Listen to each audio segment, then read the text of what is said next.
Olá pessoal, então, tudo bem? Então vamos continuar a conversar sobre redes Modbus, só que agora nós vamos falar especificamente sobre redes Modbus, sobre linhas seriais. Então vamos lá. Obviamente, pessoal, que quando eu uso Modbus sobre uma porta serial ou sobre TCP/IP, as coisas ficam um pouco diferentes. Então quando eu uso Modbus sobre serial, eu vou ter aqui o protocolo de aplicação na camada 7, mas Modbus especifica também a parte da camada física e da camada de enlace. Isso fica em outra documentação do Modbus. Então, quando eu uso a porta serial, então eu tenho o datalink, que é um datalink serial, e a camada física ela é 485, 232, 422, mas o principal é o 485. Aí vai operar em modo mestre-escravo, né? Então, não é tão difícil de entender, né? O cliente vira o mestre e os servidores são os escravos, né? Então, é assim que ele vai funcionar. Então, basicamente, ele continua sendo um protocolo de requisição-resposta, né? Então, isso não muda nada. E aqui a gente vai falar sobre o endereço zero, que eu disse que eu ia falar, né? Então, eu tenho endereços de 1 até 247, porque eu tenho alguns endereços reservados, mas o endereço 0 ele é um endereço de broadcast, né? Então, o Modbus ele consegue fazer uma solicitação para um escravo individual, em que eu faço uma comunicação unicast, ou eu posso mandar uma informação para todos os dispositivos em broadcast. Então, daí só vai ter a requisição. Não tem como todo mundo responder, né? Então, se for broadcast, vai para todo mundo, não tem nenhuma resposta. Então, o Modbus serial é um daqueles protocolos que adiciona um campo de endereço para especificar qual o escravo, né? E adiciona um campo de CRC para tentar verificar erros. Então, essa camada de enlace do Modbus serial, ela compreende o protocolo mestre-escravo e dois modos de transmissão, que é o modo RTU e o modo ASCII.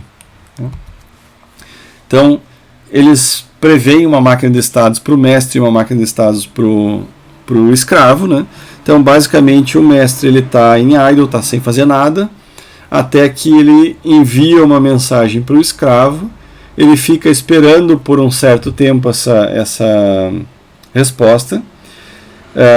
Essa resposta pode ser válida ou pode ser erro. Então, ela pode ser pode ser uma resposta com erro ou uma exceção de expirar o tempo, né? Então, tem vários possíveis caminhos aqui nessa máquina de estados, mas o correto seria: eu faço a requisição, espero pela resposta, a resposta vem. Se tudo estiver certo, eu cadastro essa requisição como realizada, né? Ou se não, eu posso ter um erro na resposta, ou eu posso ter um timeout, que a resposta não vir, né? E no caso do broadcast, eu faço o broadcast e espero um tempo. Eu tenho que esperar um tempo para garantir que todo mundo conseguiu processar aquela mensagem para eu poder fazer uma próxima solicitação, né? Então o mestre, a princípio, não tem nada de muito complexo. O escravo é meio parecido, ele fica lá em modo idle, esperando alguma coisa acontecer. Quando vem uma requisição, ele vai verificar essa requisição. Se essa requisição estiver correta, ele vai processar essa requisição. Se for uma requisição unicasting, ele vai montar a resposta e vai devolver. Se ela for broadcasting, ele simplesmente vai voltar a esperar alguma coisa. E se tiver algum erro, dependendo do erro, ele vai formatar a resposta aqui, né? Ou error in frame checking or frame not addressed to this slave, né? Então, se vier um pacote de dados que não é para esse dispositivo, eu volto a escutar. Eu posso ter erro no framing também, né? Eu não consigo nem decodificar o pacote, então eu volto a esperar, porque eu não sei nem qual foi o erro, né? Eu não consigo responder o erro. Então essas são as possíveis estados aí de um escravo, né? Então, no Modbus serial, eu tenho um barramento só. Então, o que vai acontecer? Essas requisições elas vão ser uma forma de distribuição do tempo, né? O mestre pergunta para um escravo responde, o mestre pergunta para outro escravo responde, então tu vai ter uma distribuição temporal aí entre os escravos, né? Mas basicamente a ideia é eu faço uma requisição para o escravo 1 e espero, né? E o escravo vai recebendo o pacote e processa, monta a resposta, eu processo a resposta. Então, temporalmente é mais ou menos assim.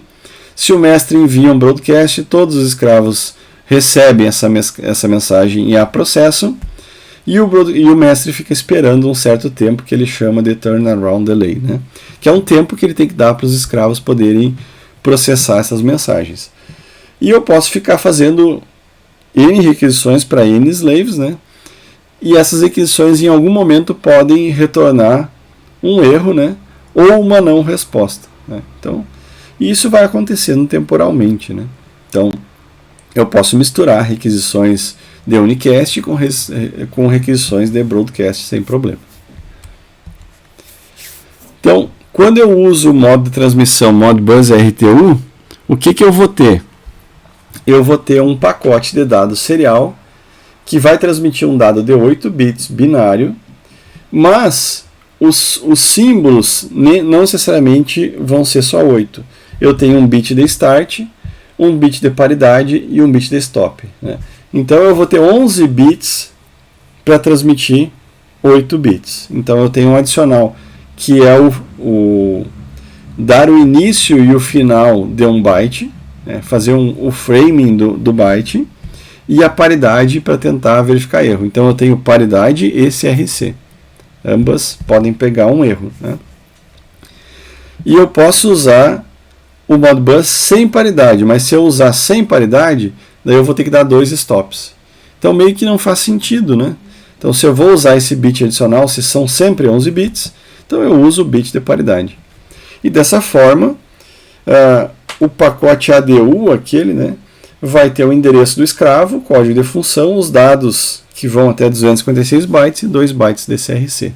Então é assim que fica uma requisição Modbus RTU. E o framing, o enquadramento de um quadro, né, ele é dado por tempo. Vocês viram que a gente tem um enquadramento de byte, né, que é o start e o stop, mas a gente não tem um enquadramento do quadro em si, porque ele começa já com o endereço do slave e termina com o CRC. Ele não tem um caractere especial aqui e um caractere especial aqui. Então o enquadramento é tempo, como a gente já falou. Então quando eu ligo o dispositivo Modbus, eu tenho que esperar até o tempo de maior ou igual, né, que 3.5 caracteres, onde caractere é um byte, né, pessoal? Então vai depender do baud rate. Se eu estiver usando um baud rate de 9600, esse tempo aqui é 1. Se eu estiver usando um baud rate de 115, 200, esse tempo aqui é outro. Então, o tempo de início e o tempo de byte vai depender do baud rate que eu estou utilizando. Então, eu vou esperar aqui pelo menos 3.5 tempos de caracteres, né? Daí vai depender muito do baud rate, e daí eu posso começar a transmitir os frames. Entre frames, entre quadros de dados, o mestre tem que esperar 3.5 tempos de caractere, né? Isso ou mais, né? Então, ele pode ficar um grande tempo sem transmitir, né? Mas entre transmissões eu tenho que dar esse tempo aqui de 3.5 caracteres. Outra coisa que tem que ser verificada é que o tempo entre bytes de um quadro não deve exceder o tempo de 1.5 caracteres. Isso aqui é um frame não correto lá para o Modbus, né? O frame correto, os bytes devem estar muito próximos um do outro, com no máximo 1.5 caractere de tempo entre eles. Então isso são restrições aí do quadro Modbus. E com isso eu posso definir o tempo que eu levo para enviar uma requisição e receber o retorno, né? Então já dá para entender aqui, ó. Vou fazer rapidamente um cálculo bem bobo, né? Mas só para ficar claro isso aqui. Então imaginem que eu estou usando o baud rate de 115 200. Então esse é o tempo para transmitir um baud, um símbolo, né? E para transmitir um byte eu levo 11 símbolos. Então esse aqui é o tempo de um byte. E eu posso ter até 256 bytes. Então eu vou para o caso pior, 256 bytes. Quanto tempo eu levo para transmitir 256 bytes no Modbus? Esse tempo aqui. No Modbus RTU usando 115.200 de baud rate, né? Então eu vou levar aí aqui, ó, 1, 2, 3, 24.4 milissegundos para fazer uma requisição. Né? Então vejam que já complicou um pouco, né? Então, mais, né? Entre frames, né, eu tenho que ter um tempo de 3.5 tempo de caractere, né? Então, o tempo de um caractere é, de novo, aquele 1 sobre 115.200. Esse é o tempo de um bit, né? Eu tenho 11 bits para um caractere, né? E o 13,5. Né? Então, esse é o tempo entre quadros. Então, eu tenho 24.7 milissegundos para cada quadro. Né? Mas eu tenho o quadro de resposta, né? Então, imaginem que a resposta seja tão grande quanto. Então, a gente chega aí que vai levar 50 milissegundos, né, para ter uma requisição e resposta. Se eu tiver 32 dispositivos no barramento, para ler todos os dispositivos leva 1.5 segundos. Então, lento, né, pessoal? Mas a gente tem que levar em consideração que eu estou trabalhando com pacotes grandes, né? Então eu falei aqui de pacotes de 256 bytes. Mas se eu fizer requisições menores, aí de 50 bytes, vai depender do que eu estou fazendo, né? Então eu vou ter esse tempo aqui, né? Eu posso somar com isso aqui, vamos ver se ele aceitou. Então, vezes 2, vezes 30. Daí, nesse caso, eu levo 306 milissegundos para varrer todos os dispositivos. Bem mais do que o ASI, mas lembre-se que o ASI está lendo um pacotinho pequenininho, né, de alguns bits. Então, a gente tem que levar isso em consideração. Daí, mas não era para ser determinístico? É para ser determinístico, mas vejam bem, pessoal, é determinístico, sempre leva o mesmo tempo. Só que o que vai acontecer? Eu vou ter que entender que a minha janela de determinismo é que eu consigo falar com um escravo a cada 306 milissegundos. Se isso for suficiente para a minha aplicação, ok. Não é. Então, mas eu preciso dos 30 escravos, né? Talvez eu consiga resolver com 10 escravos. Isso vai diminuir o tempo de varredura do Modbus. Então, tudo isso tem que ser pensado, né, pessoal? Então, se eu usar o formato ASCII, que eu não recomendo, eu nunca vejo muito uso do formato ASCII, o que muda? Em vez de enviar um dado binário, né, eu vou enviar caracteres de 0 a 9 a F. Então eu não gosto muito dessa metodologia aqui do Modbus, mas tudo bem. Eu vou ter um bit de início, daí em vez de 8 bits de dados, como são caracteres, eu tenho 7 bits de dados, 1 bit de paridade e um stop bit. Só que daí, pessoal, vejam bem, ó, eu tenho um caractere de início, que é algo que eu não tinha lá no Modbus RT1. O endereço agora são 2 caracteres, porque eu posso o endereço ser até o FF, né? Então são 2 Fs. A função são 2 caracteres, tá? Então são 2 desses aqui, né? Porque agora a função vai de 00 até, digamos, FF também. E os dados são caracteres também. Então, tentem entender o que isso significa, pessoal. É bem complicado de usar o modo ASCII. Imaginem que eu queira transmitir 4660. São 4 caracteres. Então eu vou fazer 4 transmissões com o start, os 7 bits, a paridade e o stop. Mas se eu transmitir isso aqui em RTU, se eu transmitir em RTU, eu vou transmitir o 12 e o 34. São 2 bytes, é metade do tempo.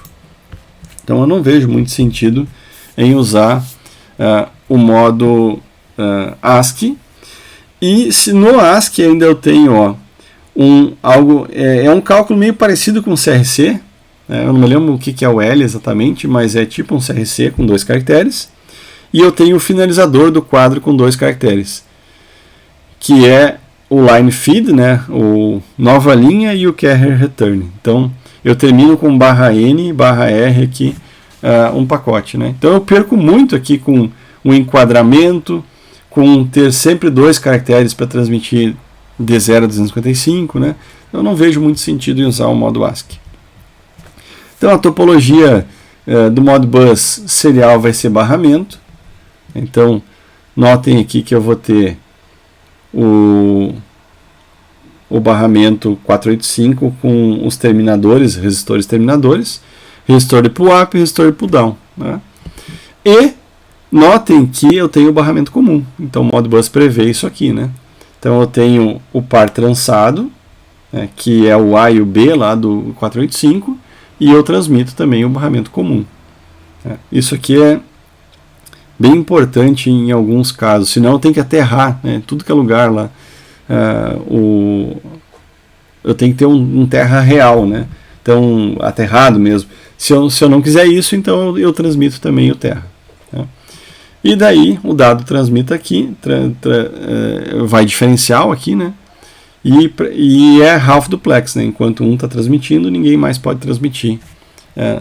Nada, enquanto você está transmitindo, não pode estar recebendo também ao mesmo tempo, né? Então, essa é a topologia do Modbus. Ele prevê as conexões que são ou o RJ45 ou o DB9, né, que são os padrões de conexão, sendo que o RJ45 é preferível. E eu posso opcionalmente transmitir aqui, além dos sinais, né, eu posso transmitir inclusive uma tensão de alimentação de 5 a 24 volts DC. Né. Então ele prevê isso. Já o sinal comum, né, o terra, ele é requerido. A alimentação ela é recomendada. O terra ele é requerido para o padrão Modbus RS485 serial. Né? E o CRC, pessoal, basicamente ele é um cálculo de CRC de 16 bits. Né? Então, ele, para contradizer tudo, não me perguntem por quê, em vez de ser que nem um endereço que é primeiro um dado, que é a primeira parte alta e depois a parte baixa, o CRC ele é transmitido primeiro parte baixa e depois parte alta. O que não me agrada muito, né? Mas tudo bem. Para que mudar, né? Ele prevê na documentação o algoritmo de CRC. Então ele começa lá, em vez de 0, né, com tudo FF. Né? Daí ele faz uma operação aqui desse FF inicialmente, ele faz uma XOR com o primeiro byte, e daí ele vai movendo a resposta disso aqui à direita 8 vezes. Daí ele vai vendo se saiu um bit 1, ele faz uma XOR com o polinômio gerador. Se sair um 0, ele não faz a XOR com o polinômio gerador, e ele vai fazendo isso byte a byte até ter alguma resposta lá na saída. Né? E o polinômio gerador, ele é 1 mais x2 mais x15 mais x16, que nem a gente viu lá nos algoritmos de CRC. Mas o bom, né, pessoal, aqui para C, eles já disponibilizam até o código em C.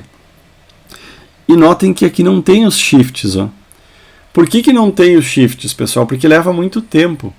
Então, na documentação também tem as tabelas que eu uso aqui, ó. Esse AUSH CRC High e AUSH CRC Low são tabelas com 256 valores que eu utilizo aqui no algoritmo para acelerar o processo. Por quê? Porque para um dado byte entrando aqui e saindo certos caracteres uns ou zeros, se eu fizer isso aqui, sempre vai dar o mesmo valor. Né? Para um mesmo conjunto de 8 bits, sempre vai dar o mesmo valor de fazer essas XORs aqui para cada um dos bits. Então eu posso tabelar essa parte aqui do algoritmo e daí eu não preciso fazer esses shifts, testes e XORs. Eu simplesmente chegou um byte, eu pego lá na tabela a resposta que eu sei que vai dar disso aqui, para aquele byte.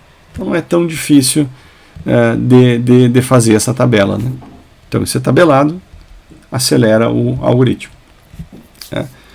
E daí as classes de implementação básicas do Modbus serial, ela tem que permitir endereços de 1 a 247, né? Então tem que suportar broadcast, tanto na implementação básica como regular. Tem que suportar esses baud rates, mas eu posso suportar qualquer outro baud rate, né? Mas o padrão mesmo é 9600, o recomendado é 19200 e eu posso usar qualquer baud rate maior que isso ou menor que isso, né? Então, se eu baixar o baud rate, vai ficar mais lento ainda para fazer a varredura, né? A paridade par é padrão. Se eu usar a implementação regular, eu tenho que ter a par mais o não usar paridade ou usar paridade ímpar, né? O modo básico é RTU e o modo regular é suportar o ASCII também, né? Mas o modo básico, eu diria que suportando 9600 paridade RTU, eu estou falando já de um Modbus padrão, né? E o padrão é RS485, tá? E o conector recomendado é o RJ45. Se eu seguir isso aqui, eu tenho uma implementação padrão aí básica do Modbus serial, né? Então, na próxima aula, pessoal, nós vamos falar um pouquinho sobre Modbus TCP, acho que ainda não Modbus TLS, e vamos também começar a parte da implementação. Então, como é que eu implemento um dispositivo Modbus serial, como é que eu implemento um Modbus TCP/IP, como é que eu crio o mestre, como é que eu crio o escravo. Então, a gente vai começar a tratar disso nas próximas aulas. Então é isso aí, pessoal. Bom final de semana, até mais.